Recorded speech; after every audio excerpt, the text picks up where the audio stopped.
it's Drew from Brit Chat Club with a video of Literature Explained. In this series of videos, I'm going to help you understand great works of British literature. Obviously, for the first video in this series, there's no better place to start than with the great bard himself, Shakespeare. In this video, we're going to look at a speech from the play King Lear. First of all, let's have a look at the video content. To begin with, we're going to have a look at the background of the play King Lear, so don't worry if you haven't studied it or seen it before. We'll also be looking at one of the characters called Edmund in the play. Edmund is important because we're going to be looking at one of his speeches in the play today. To help us understand Edmund's soliloquy, we're going to begin by looking at a modern version. After looking at the modern version, we'll review it with some questions to make sure you understand. Then we'll be looking at some vocabulary that you'll need to know to help you to understand the Shakespearean version. Finally, we'll be looking at the original Shakespearean soliloquy. And hopefully, from watching all the content in the video, you'll be able to understand it. At the end, there'll be a review of everything we've covered in today's lesson. Let's get to it. King Lear is a tragedy written by William Shakespeare. The play tells the story of the old King Lear, who decides to divide his kingdom among his 3 daughters, based on how much they flatter him. The 2 eldest daughters, Goneril and Regan, lie to their father about how much they love him and receive their fair share of his wealth and land. However, his youngest daughter, Cordelia, honestly expresses her love for him, and in return receives nothing. Lear's poor judgment leads to his downfall, as his 2 eldest daughters, Goneril and Regan, betray him and drive him into madness. Eventually, Cordelia returns to help her father towards the end of the play, but both of them meet a tragic fate. Throughout the play, the themes of power, betrayal, and madness are explored. In today's video, we're going to look at the character Edmund. In King Lear, Edmund is the illegitimate child of the Duke of Gloucester. Illegitimate means that he was born outside of marriage. Edmund is a cunning and ambitious person who wants to take the wealth, title, and lands of his legitimate elder brother, Edgar. In the play, Edmund deceives his father, the Duke of Gloucester, into thinking that Edgar, his elder brother, is plotting against him. Throughout the play, Edmund's actions contribute to the chaos and tragedy as he betrays his father and other characters within the play. Ultimately, Edmund's treachery is exposed and he is killed by his elder brother, Edgar. Edmund gives a very passionate and moving speech in Act 1, Scene 2 of King Lear. This speech is also known as a soliloquy, which is when the character speaks directly to the audience. We're going to be analysing this soliloquy in today's video. Edmund's soliloquy reveals his attitude and intentions. He tells the audience of his resentment at being treated as an illegitimate child. He rejects the idea that being illegitimate makes him less worthy than his elder brother Edgar. Edmund goes against the social norms at the time that favour legitimate children, and he decides through treachery and manipulation that he will inherit his father's title. The soliloquy shows Edmund's cunningness, his ambition, and his willingness to challenge society to reach his goals. So, let's have a look at Edmund's soliloquy. As I said in the beginning, we're going to look at the modern version first, which is a little bit easier to understand. So I want you to listen and read the modern version and get ready for some questions later. Listen to me read it to you. You can watch and pause the video whenever you like to help you to understand. You, nature, are my goddess, and I only serve the laws of nature. So why should I put up with the sick injustice of man-made social rules, which deprive me of rights just because I was born some 12 or 14 months after my brother? Why call me bastard? Why is a bastard inherently worthless, when I am as sound in my body and my mind as any legitimate child? Why do they call us worthless, with worthlessness, bastard, worthless, worthless? We bastards were at least conceived in a moment of passionate, stealthy lust, and so we have a stronger and fiercer nature than those shallow fools who were conceived in a dull, stale, tired marriage bed, where half-asleep couples churn out whole tribes of children. Well then, legitimate brother Edgar, I must have your land. Our father loves me just as much as he loves his legitimate son. What a fine word, legitimate. Well, my legitimate brother, if this letter succeeds and my plan goes well, Edmund the worthless will triumph over Edgar the legitimate. I will grow, I will prosper. Now, gods, stand up for the bastards. So, you've listened to and read the modern version of Edmund's speech, or soliloquy. Next, we're going to have a look at some questions. If you want, you can pause or rewind to double check the meaning to help you to answer them. Let's get into it. Number 1. What is Edmund not happy about? Number 2. What ideas in society does Edmund not agree with? Number 3. What reasons does he give for why he should be treated fairly? Number 4. How does he criticize legitimate children? And number 5. What's his plan? I'll reveal the answers in a few seconds, so if you want some more time to think, remember to pause and go back if you want to check your ideas. Right, let's have a look at the answers. Number 1. What is Edmund unhappy about? Edmund is unhappy about being treated as less because of his birth as an illegitimate child. He resents the social norms at the time and the limitations that it places on his rights and opportunities. Number 2. What ideas in society does Edmund disagree with? Edmund disagrees with the idea that illegitimate children should be treated differently. He rejects the idea that his value and ability should be decided by his birth. Number 3. What reasons does Edmund give for why he should be treated fairly? Edmund argues that he is just as talented and capable as legitimate children.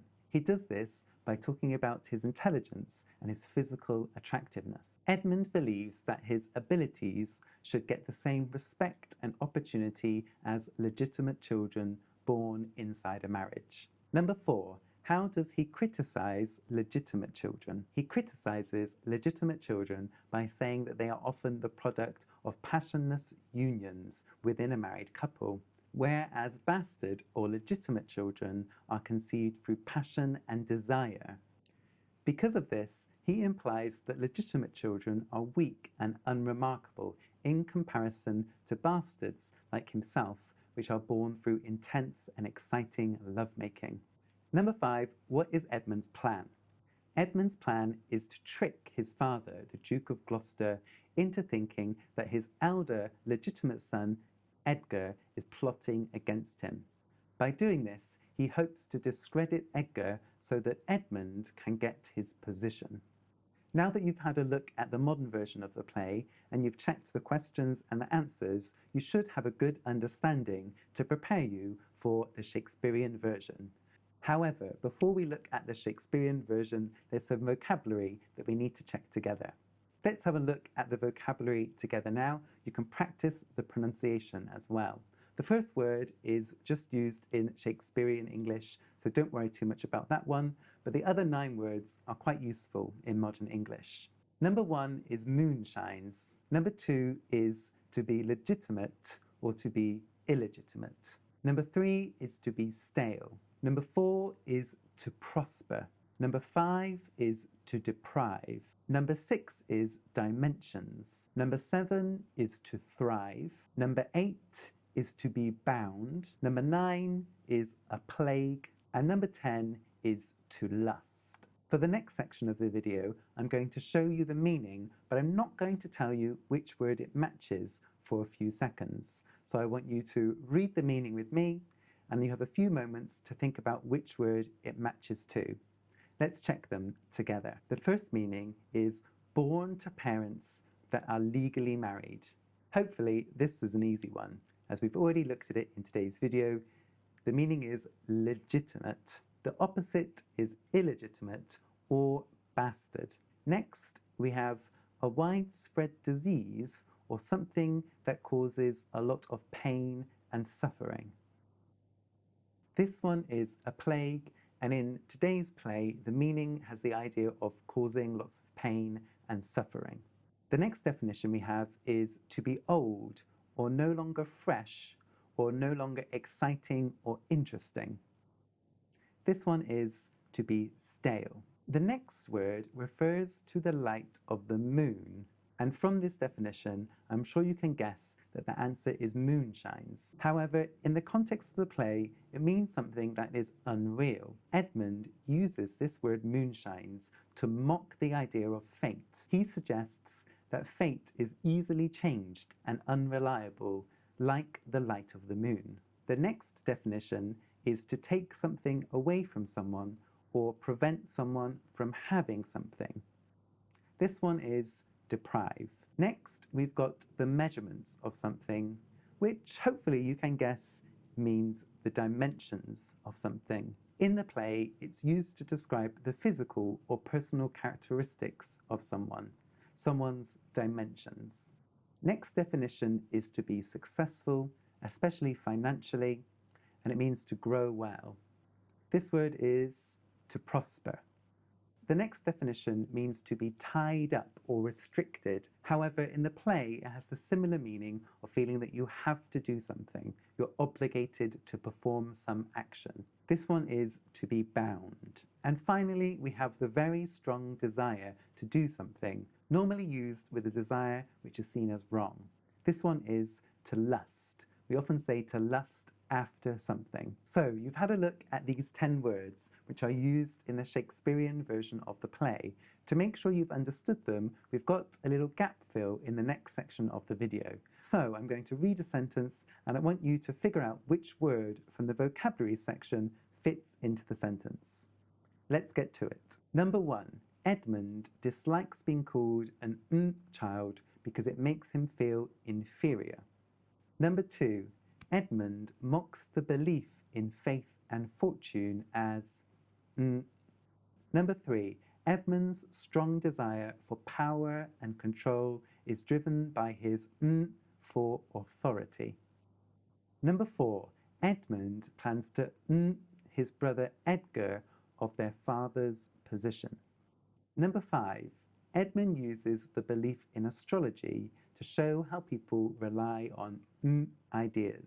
Number 6. Edmund wants to by taking the lands and title of his legitimate brother. Number 7. As Goneril and Regan gain power, they while their father suffers. Number 8. Edmund feels that he should not be by the rules of society that favour legitimate children. Number 9. The different of Edmund's character are shown through his deceit and ambition. And number 10. Edmund's ambition and manipulation create a of conflict within the kingdom. Did you manage to match all of the vocabulary to the correct sentence? If you need more time, feel free to rewind and go back and check. I'll reveal the answers in a few seconds.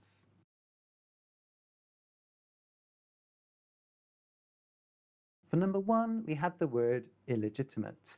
Edmund dislikes being called an illegitimate child because it makes him feel inferior. Number 2, we had the word moonshines. Edmund mocks the belief in fate and fortune as moonshines. Number 3, we had the word lust.